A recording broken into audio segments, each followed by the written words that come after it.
All right. Hello, everyone. And thank you all so much for joining the Journey to Esquire, the podcast. Here today, I have Marron Gebremeskel, Esquire, who's so gracious to join us all the way from the Dallas-Fort Worth area. I'm so excited to have Marron here on the show. She's a proud daughter of Eritrean refugees. She completed her undergraduate studies at the University of Miami and went on to go to law school at Florida State University. She then went on to become barred in both Florida and Texas. Her first years as an attorney, she worked primarily in private practice, focusing primarily on immigration law.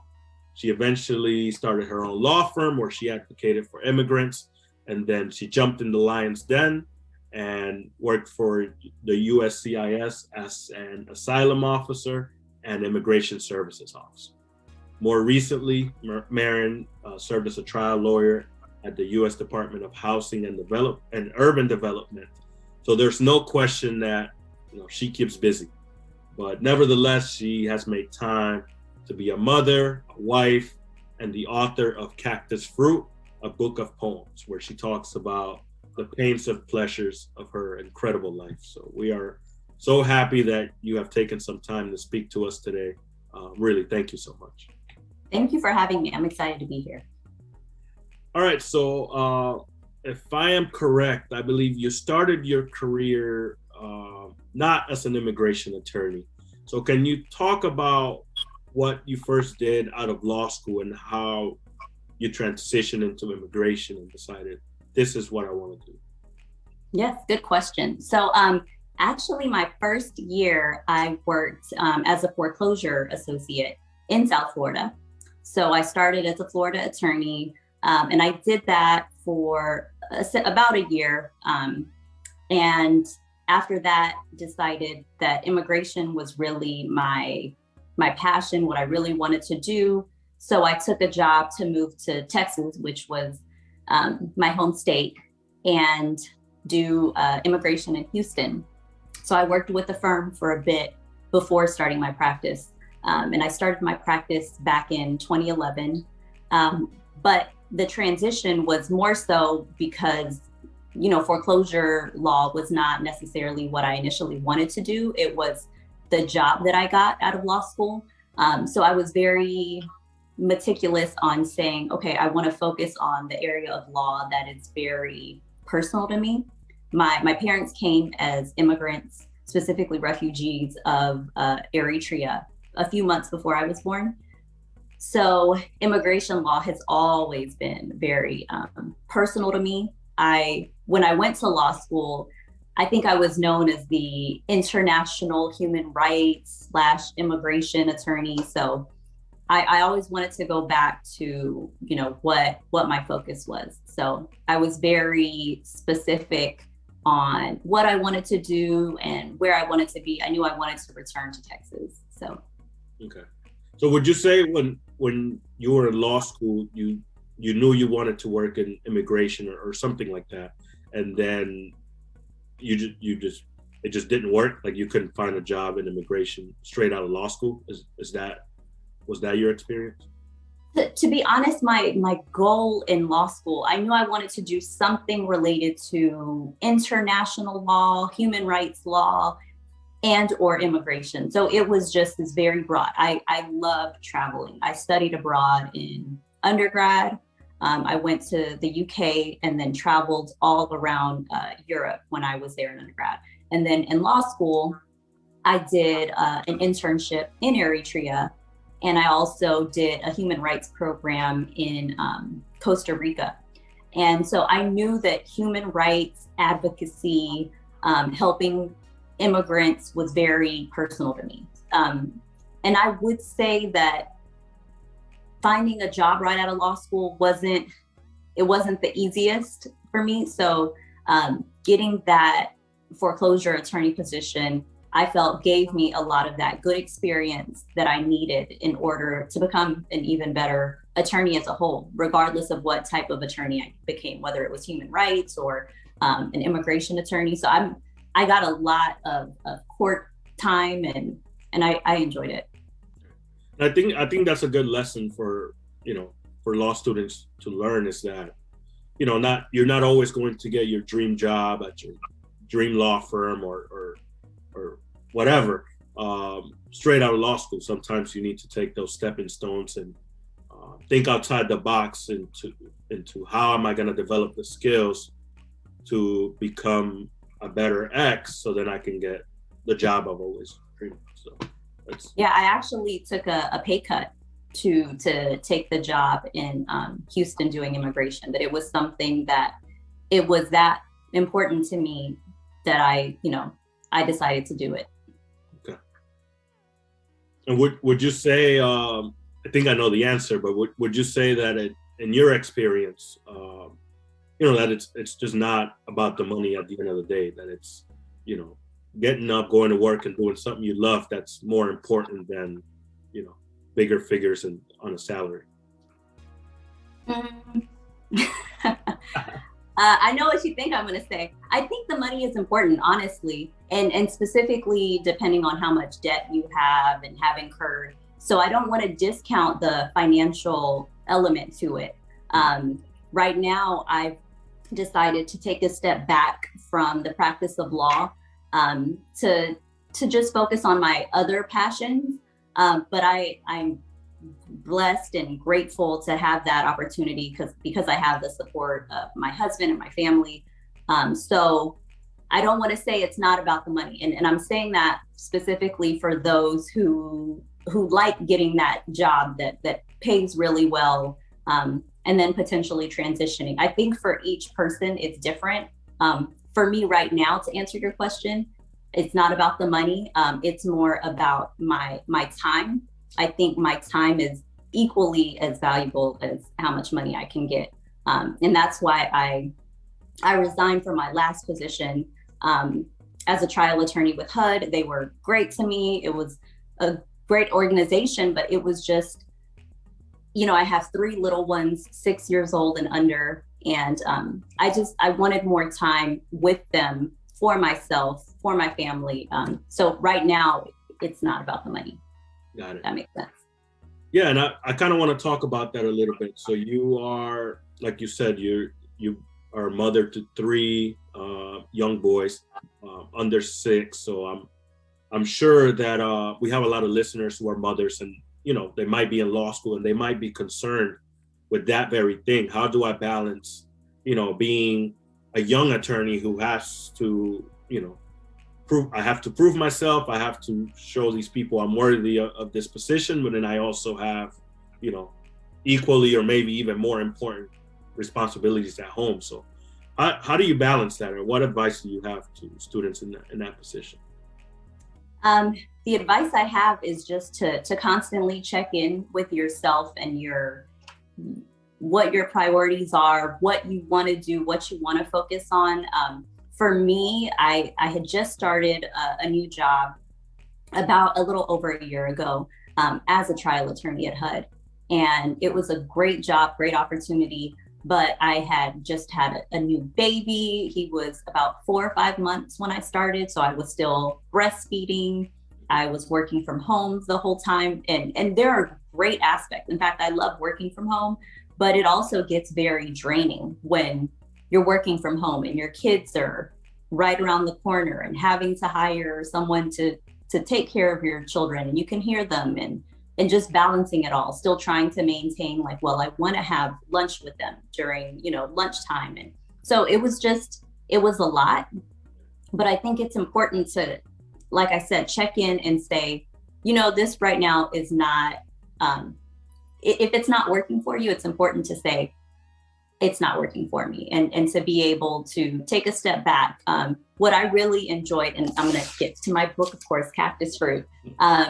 Writing this book really helped me. I decided that I'm going to start and finish the book in January of this past year, because it's always been something that I've wanted to do. I've wanted to be a published author, and I did this for me. So I talk about a lot of topics such as motherhood, such as marriage, balancing it all, the emotions. And I think in writing this book, it made me realize that, I'm doing a lot and I don't want to do a lot, right? I don't want to do a lot right now. I want more time with my kids. I want more time to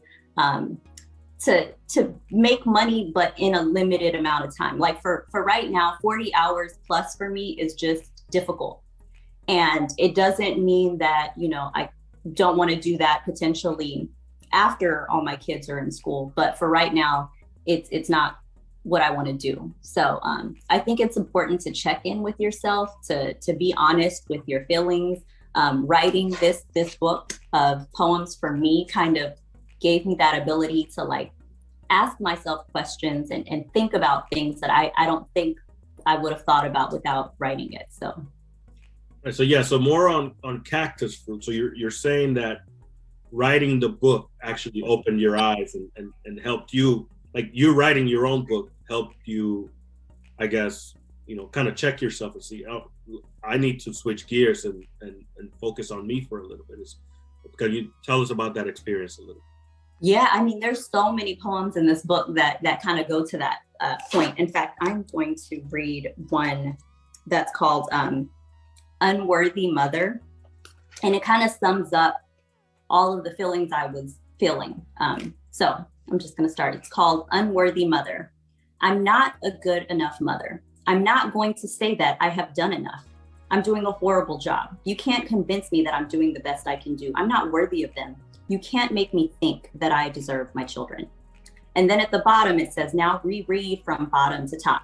So it's the same poem. I'm going to read it from bottom to top. I deserve my children.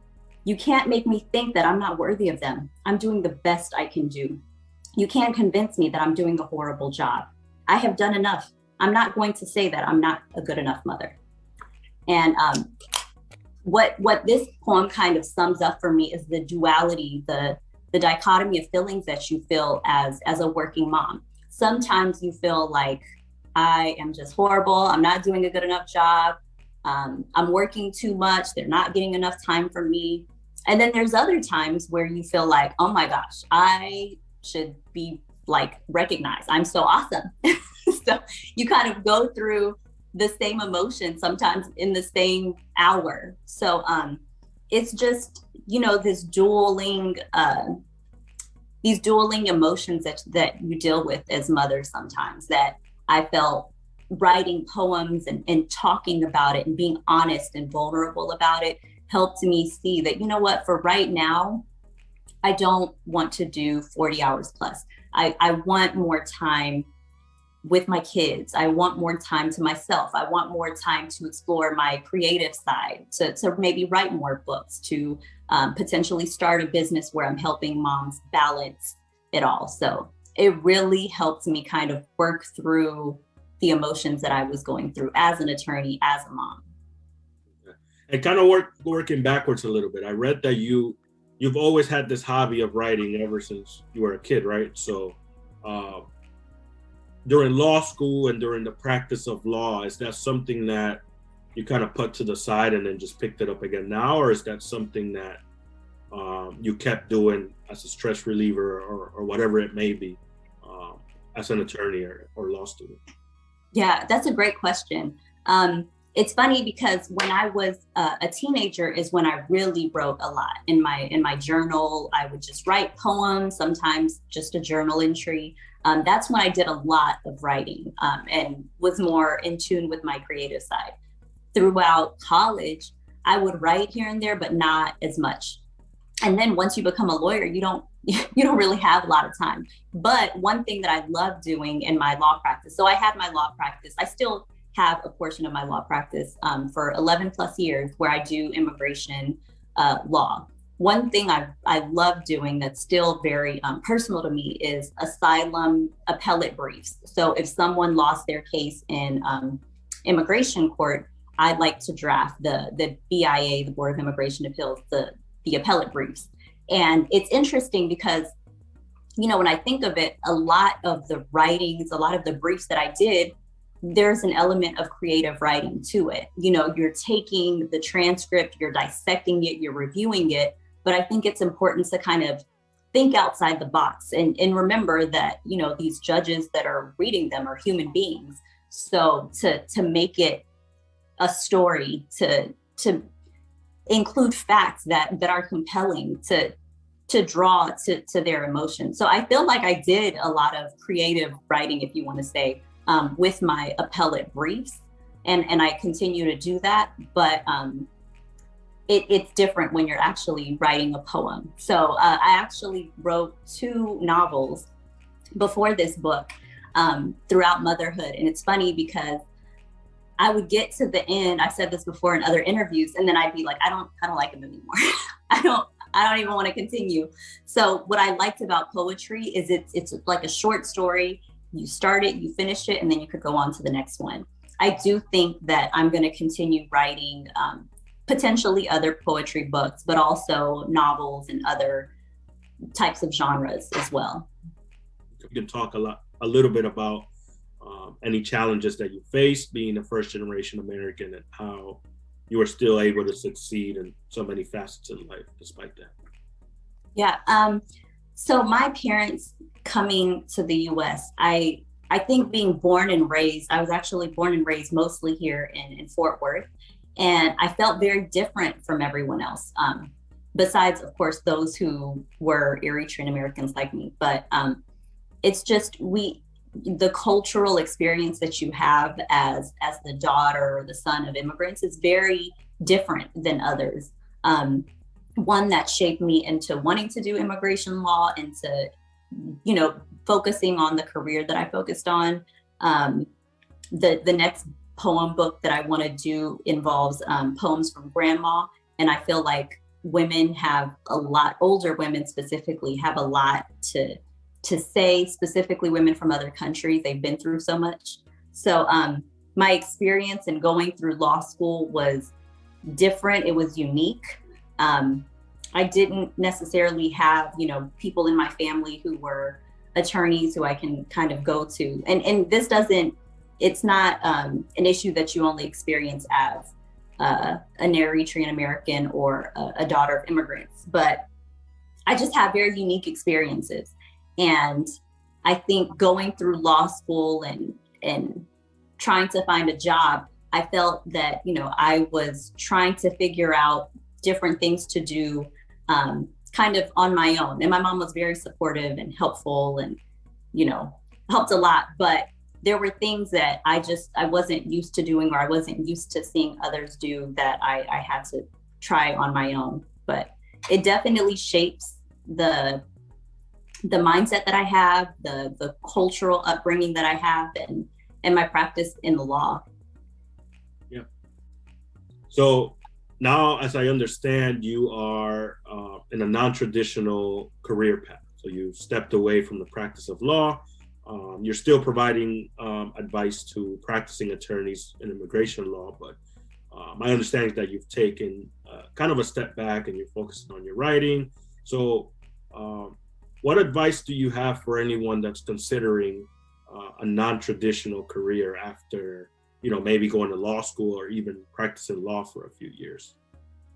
Yeah, I think if you have something in you that's telling you, I want to do something that's, out of the box or different, just to be honest with your feelings and yourself and pursue it if you're able to. And I say that because I know there are different reasons you might not be able to. But it's always kind of been a calling in the back of my mind, writing and having some type of business that specifically is about empowering women.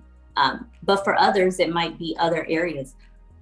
It's interesting because I don't know that many people who I went to law school with who have taken non-traditional routes. And by the way, there are a few, but I think in general, the majority of us go down the attorney route. Now, what I can say is that I do feel that at some point, for many of us who have become attorneys and who've been practicing for a while, we kind of get to this point where, maybe I do want to try different things. I just think it's important to know that it could happen at different times. It can happen when you're deep into your career. It could potentially even happen at the beginning. Maybe from the beginning, you knew that I don't necessarily want to be a barred attorney, or I want to be barred, and right after I want to do something completely different. I think it's important to pursue your passion and it doesn't even have to be a passion per se, an interest that you have, and be okay with it. Still know that you have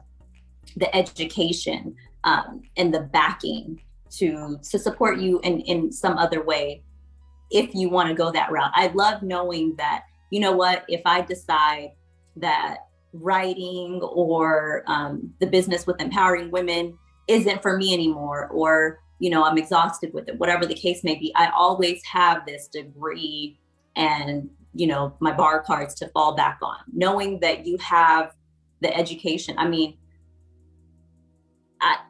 I personally think I learned a lot in law school and through the process of being an attorney, but it's okay to take a step back sometimes. All right. This has been all great. Thank you so much. Thank you for having me. As a young attorney, I really do appreciate all the advice and all the eye-opening experiences that you've gone through. So I do appreciate it. So what advice would you offer to new and future law students and even young attorneys like myself? I honestly want to say that I've gotten many more opportunities from thinking outside the box and being assertive about what I wanted. Don't think that an opportunity is necessarily going to fall in your lap. Whether it's applying for jobs and saying, you know, picking up the phone and just asking if someone's hiring, or going to a networking event and telling someone that you're looking or that you're interested in their career, or just be open, be assertive, and be very intentional about what you want. I actually saw something on LinkedIn, and this isn't fully relevant, but it was a sign of someone who, I think he was outside of like the New York subway station. I'm probably getting all these facts wrong, but he just had like his CV on a board with a barcode saying, you know, I just graduated if you're looking, and he got a job doing it that way.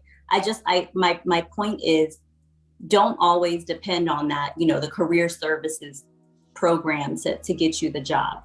Focus on your networks, who you know, your ability, your strengths, and finding the opportunity that you want specifically. That's great advice. Thank you so much again for Thank you for having being here. Please keep us updated with any new developments in your career, any new books. Anytime you want to come back, we'd love to have you again. Thank you so much. Thank you. And please make sure you buy my book, Cactus Fruit, a book of poems. It's on Amazon, Barnes & Nobles, Target, Walmart. And more information about my book and how to purchase can be found on my website. My author's website is marrongebremeskel.com, and that's MarronGebremeskel.com. So thank you so much for having me. Thank you for your time.